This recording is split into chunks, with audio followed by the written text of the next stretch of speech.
This summer on Next Question with Katie Couric, I'm celebrating the shortest season and the upcoming release of my own book with a series on memoirs. Listen to Next Question with Katie Couric wherever you get your podcasts. So, first of all, I love the music.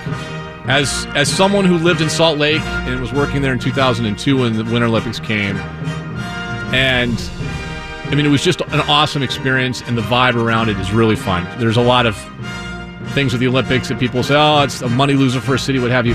If your city has it, you'll love it. It's special, especially when you understand what people are doing. Sitting across from me right now, an Olympic champion, former world record holder as well, gold medal, 2 silvers, a bronze, and just an absolute legend in USA swimming. Amanda Beard is in studio today with us to talk all things Olympics and so much more. How are you? I'm awesome. How are you? This is a treat for us. Kevin came to me a couple weeks ago and said, hey, would you like to have Amanda Beard on the show, like in studio? And I said, like the Olympian, the gold medalist? He goes, yeah. I said, This is cool. It's an Olympic year last I checked. This is fantastic. And I come to find out you actually live in you've moved and you are part of our community now, right? I am, absolutely. And I've been doing a lot of media stuff because it's an Olympic year. So it's like, this is when we exist, right? Every 4 years every 4 years they let you out. It's like what's the thing in Groundhog Day, right? Like every February the groundhog comes out. Pretty Every much. 4 years Yes. the Olympians come out. Yes, I'm just like the groundhog.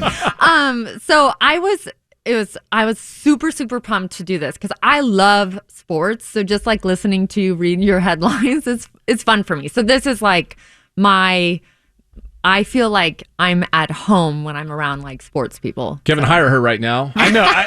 Man, I heard if there's an opening. 950 KJR is home, then let's go. Yeah, we can get rid of Puckett or Chuck pretty easy, can't we? That'll be a pretty easy sell, yeah.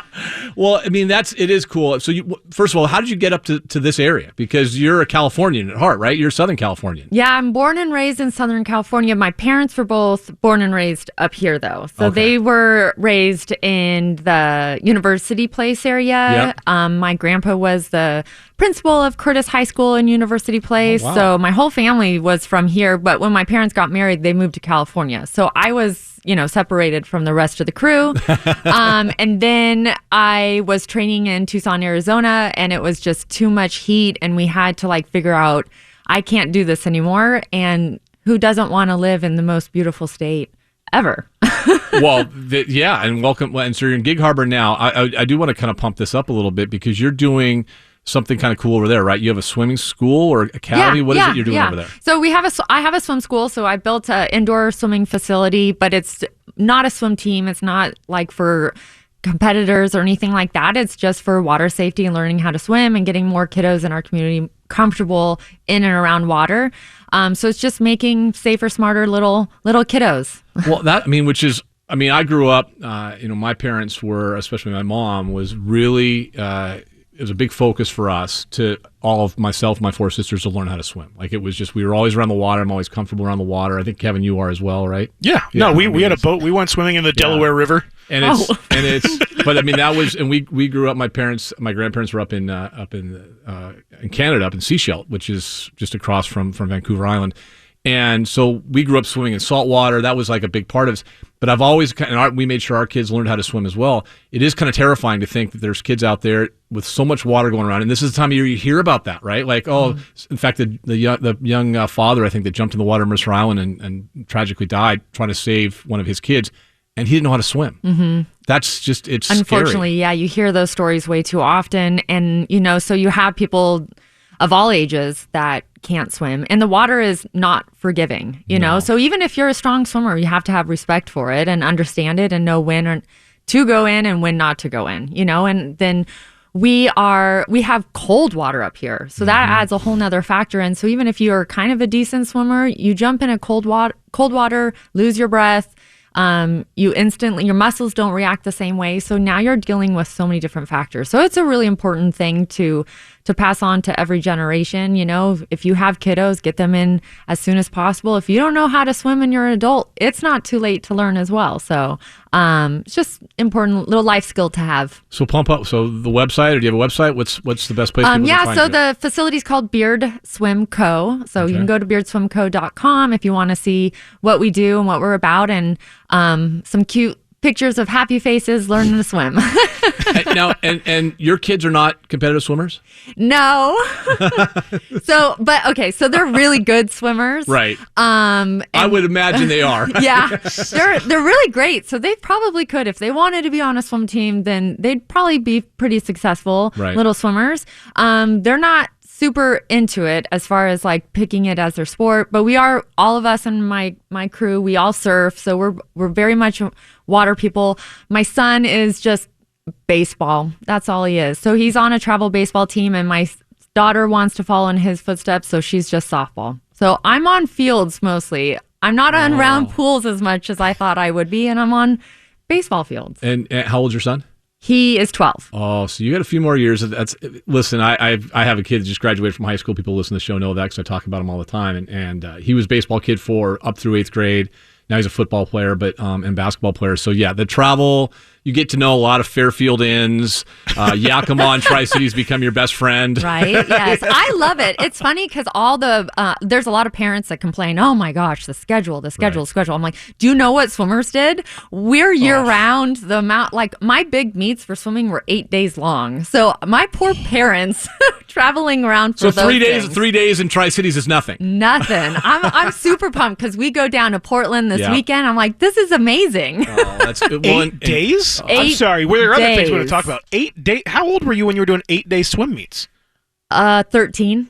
Jeez. Which would be a year before you went to the Olympics. Yeah. I guess it paid off. Hopefully, I think it worked out okay. Amanda Beard is with us, and we're going to do a lot of things in terms of swim. I see, and all these years we're cheering on like Nathan Adrian. He's like our swimmer. And no, you're the swimmer from Washington in a sense. Well, we have you. Weirdly, Washington, you don't think of having some great swimmers just because there's so many that come out of Southern California. There's so many opportunities there, but there's some great names and powerhouses that have come out of Washington State. And Nathan, I mean, he's so cool. Yeah. How much of that is just because of the facility they built down in Federal Way?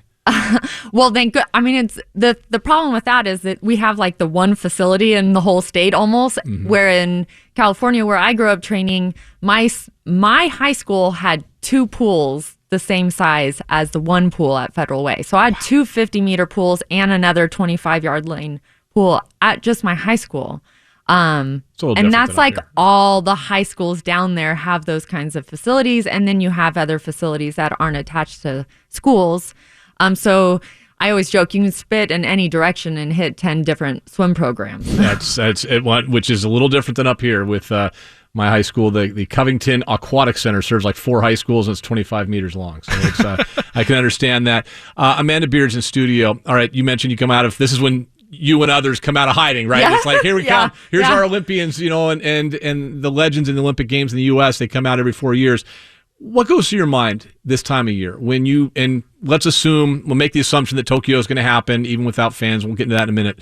But what goes through your mind, and maybe others like you that have medals, that put all those years in to train, and you know that these athletes, much like you, are a couple weeks away from fulfilling their dreams of just getting there?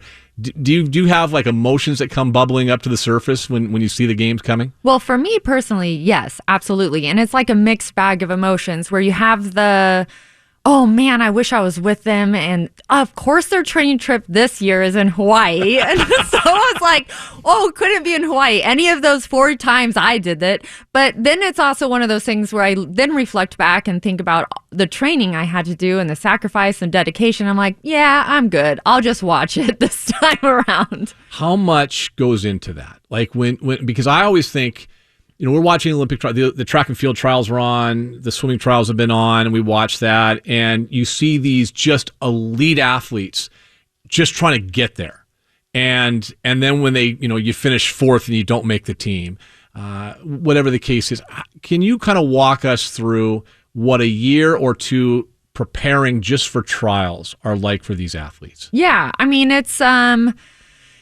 very stressful. You basically need to commit every single minute of your day to your sport. Swimming, is a year-round sport. So I would get about 2 weeks total in a year off if you added all my time off in that year. Training 6 to 7 days a week, depending, that 7th day would be kind of like a recovery day, but we would still usually do some sort of physical activities to kind of flush everything out of our system. And I would be training between 6 to 8 hours a day. So, I always joke I'm a horrible friend because I'm always tired. I'm always grumpy. I'm always hungry. I don't ever want to go out or do anything. So it's, you have to kind of surround yourself with like-minded people who are also have the same goals. So it ends up being you're surrounded by a lot of other athletes who are training, who understand like, hey, you want to hang out? Sure. Okay, let's just sit on the couch.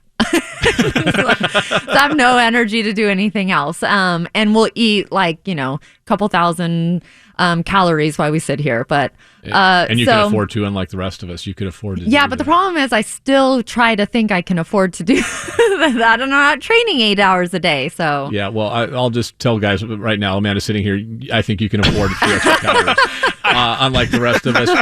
When was it? How old were you? I think there's 11 teenagers on the swim team this year. Isn't that amazing? Usually have a couple teenagers on the team. Usually more females than males. You'll maybe get 1 or 2 males on the team that are teenagers, but you'll get more females just because they do peak as becoming teenagers, especially in certain events. So distance freestyle, breaststroke events. You'll see more teenagers in those events just because you don't need a lot of muscle mass. When you get to be into butterfly and sprint freestyle, you need a lot more muscle mass, which you usually don't get until your late teens or early 20s. You'll always see a couple I always worry about them and see how they're going to handle everything. Just because some of them, the way that I handled it was I was just completely naive and oblivious to everything, which is what I hope for them. Because the other direction that you go is that it's too overwhelming and too stressful and they can't process it on the way that they need to still be able to perform. The stress kind of really gets to them, those nerves, and they can't channel it in the right direction.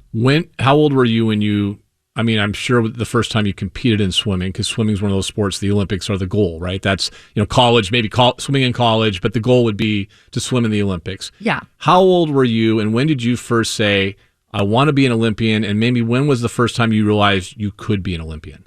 I was 10 when I told my parents I was going to become an Olympic swimmer. By the time I was about 12 turning 13, I was on the USA national team. So I think they kind of laughed at me when I said that when I was 10. And then a couple years later, I was making things happen. But my parents, everyone around me was so chill about it. Like it wasn't a big deal. If they were making it a big deal, they didn't let me know that it was a big deal because they just kind of kept going on like everything's normal, everything's good, keep training, have fun. At the 1996 Olympics, I was 14 and we were at a training camp in Tennessee and I was jumping on a trampoline and being crazy and silly and stuff like that. And all the managers and coaches were like, no, what are you doing? And my coach was at that training camp and he's like, it's fine. She has to be a kid. She has to be a kid or she's not going to perform. You're not going to see results out of her. She has to have some life. So I just hope like for some of these younger athletes that are there, they're still getting like those people around them that are keeping it normal for them throughout that whole process. I know there's been a lot of controversy with USA Swimming. I won't get into that stuff specifically, but maybe on the other side, while we hear about the bad people, gymnastics, swimming, and others, there's probably some great mentors that you had along the way as well. And like, it's funny how swimming's one of those sports, if you mention names, we're going to recognize some of the medalists and the great swimmers of all time. Who were some that maybe helped you when you were that 13, 14, 15-year-old, that kid, that teenager that was up and coming? Who were maybe some good mentors of the legendary swimmers that you looked up to? Oh my gosh. Well, Amy Van Dyken was a huge part of everything because she was such a great presence and she was so like funny and silly and just like kept everything real and she was awesome. Summer Sanders was one of my favorite swimmers that I really connected to. And then there was a lot of international swimmers that helped me a lot throughout my career. Ian Thorpe and just some like European swimmers and stuff. I don't know how Ian Thorpe's a name we all know. Yeah, everybody knows that name. Torpedo. Yeah, exactly. Yeah. So, but Michael Phelps, he was 15 at his Olympics, and I was 18 at that Olympics in 2000. And, when you're younger, you kind of dork around together because the cool 20-year-olds don't want to be seen with the 15, anyone under 20. So, you kind of create these bonds. And Jason Lezak, a lot of them I actually grew up with in Southern California, and we all ended up training together. So, which is probably nice. You have like a friendship and a bond with that kind of group. Do you remember watching Phelps at any point when he was younger, like one of the first couple times and saying, okay, he's just different?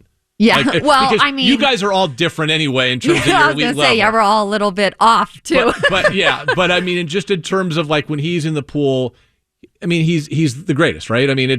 There's no doubt about that. You watch him, so even what he does in competition is really cool. You can't deny that. But when you see him train, that's when it's like I'll be in like the pool next to him because there's lots of space, but I'll be in the pool next to him and I'll be like trying to peek to watch him doing his sets because it's just that fun to watch. And swimming workouts are not very fun to watch, but it's like one of those things where you would want to pull up a lawn chair and just like, bring out the barbecue and just hang out and watch like a 3-hour practice because he's amazing. Like he's not going, everything he did was to like the elite level and perfection. And so even all of us athletes surrounded by him had fun watching him train. And the Michael Phelps stories of the world, or Ian Thorpe or Summer Sanders, Amanda Beards, we're going to have those. We'll have those from Tokyo coming up here in a couple of weeks. We'll talk about that when we come back and just what to look forward to with the Olympics. It's going to be, I think it's interesting in the sense that, track and field and swimming don't get a lot of attention except for every 4 years, but every 4 years, they're the focal point for the Olympics outside of, what basketball does or doesn't do sometimes, but literally that turns into the focal point. So we'll talk about that. And maybe what I want to get into a little bit too is, I'm wondering what it's going to be like and how the athletes will or won't process no fans and what that'll mean. Because I think of Olympic swimming and I think of, is it Rowdy Gaines calling it, and with Dan crazy, Hicks, and they're going nuts, but the crowd's going nuts. We'll have the announcers going nuts, but not the crowds. We'll talk about that. Amanda Beard, Olympian, gold medalist in studio. We'll continue with her coming up next. KJR wants you to win $1,000 now. Text the word GAME, GAME, to 200-200 and get a confirmation text. Standard message and data rates apply. That's GAME to 200-200. App, iHeartRadio. Now back to Ian Furness on Seattle Sports Radio 950, KJR.